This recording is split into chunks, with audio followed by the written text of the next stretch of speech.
Your smartphone is never going to be as good as compact cameras such as the Fujifilm X100VI or even the Ricoh GR series over here. This is also very compact and they are actual cameras. I have tons of friends and family keep on asking, why do you need a camera when you can take good photos on your phone? Yes, the classic, I don't need a real camera argument. Listen, I'm not here to shame you for using your phone. They're great, they fit inside your pocket and they take decent photos. But let's be real, your phone is not exactly a real camera like the Fujifilm X100VI or the Ricoh over here. It's not even close. First of all, with an actual camera like the Fujifilm X100VI, I get to decide how my photo looks. I can set in the aperture, shutter speed, and the ISO. If I want motion blur, I get motion blur photos. If I want to freeze the moment, I can freeze it.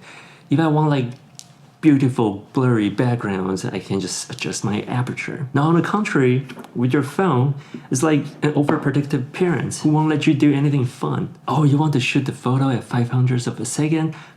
How about some HDR instead? It actually never listens to you and just decide on whatever thing that they think it's best for you. Sure, you can tap the screen and take photos and everything is super intuitive and easy to use, but deep down you're just letting an algorithm guessing what you want. And it usually guesses wrong. Now let's be fair, there are lots of different third-party softwares and apps that allows you to control the camera itself manually inside your phone. And a lot of like Android phones already has that kind of function like built in.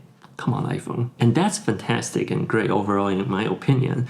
But that also leads to my next reason, and that is the photography experience. And I would say that's also one of the actual reasons why people still opt for like a camera, like an actual camera like this. Shooting with the Fujifilm or with any other actual cameras, you're very involved in the process of making a photo. You're turning the dials, adjusting your settings, and then you're thinking about your next shot, waiting for the right moment to click the shutter. And with the optical viewfinder, it makes you more like a photographer, not just like someone who clicks the shutter. Now on the flip side, while shooting with the phone, it's very passive.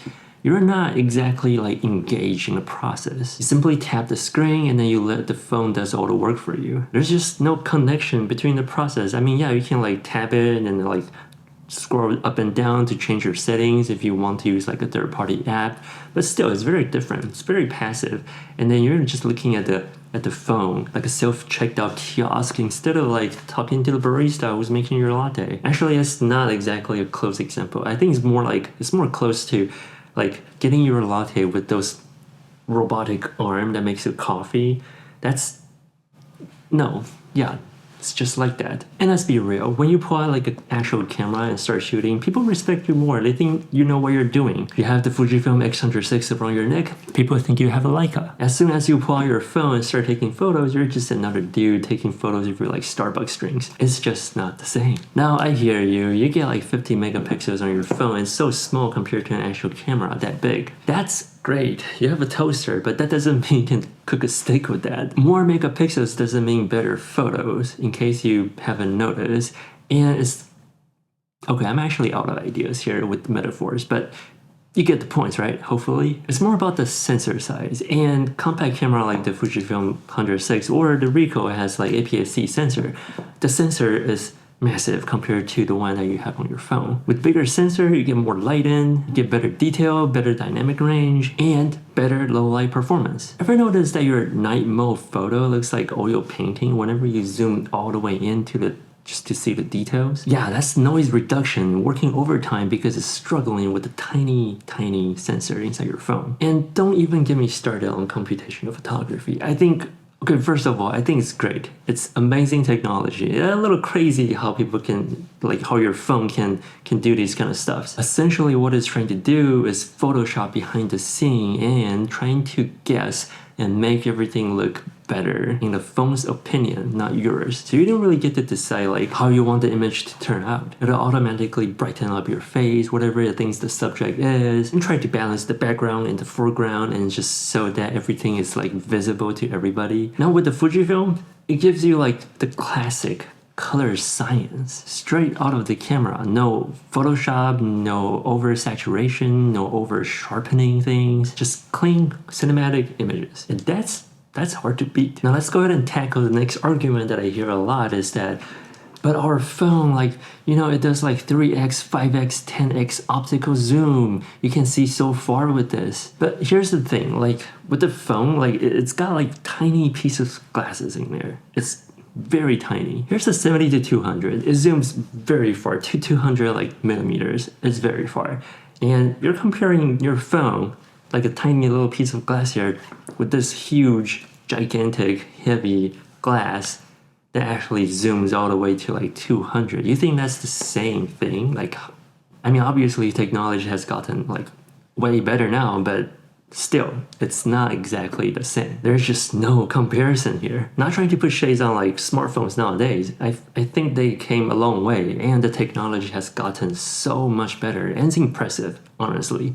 Very impressive. The glass inside the lens like this or even the Fujifilm is what actually gives you depth, characters, and even like real bokeh. Not some weird AI generated blur that your phone is trying to produce all the time whenever you use like cinematic, or like portrait mode, and oftentimes forgets like where your hair ends. It's cute, honestly, and it's brilliant, but it's basically Photoshop trying to guess like where the background should be blurred, unlike an actual lens and camera where it actually separates the subject from the background. Now on top of that, your phone will probably be obsolete in 2 years, maybe 3 if you're lucky. And the camera like the Fujifilm X100VI, good luck finding one. I had the 100T for like 8 years before I upgrade to the 6th edition. This thing will last you like a decade. And a chunky professional lens like this is probably gonna last you maybe like 2 decades or even more, to be honest. And you're lucky if you can actually find a Fujifilm X100VI in 2 years. Like this camera is out of stock everywhere right now, and somehow it takes forever to make it. But due to its popularity, they actually hold on to their values, if not even more, like a little bit way too much. But obviously that's not the same with every camera nowadays, but they all have something in common, and that is they don't rely on like digital computational kind of like chips inside them to make the image. An old camera or even like a film camera can still take great photos like down the road because of all the mechanical adjustments. They don't rely on softwares to make great photos. But meanwhile, your phone is gonna get outdated like sooner or later. It gets worse and worse every year because they want you to upgrade every year. And yes, your phone is very convenient, and I get that. Like, I love my phone. I love taking photos with my phone too. It's super convenient. It's inside my pocket all the time. And yes, I also use my phone to take photos like all the time too. But most of my favorite photos that I've ever taken are on actual cameras like these,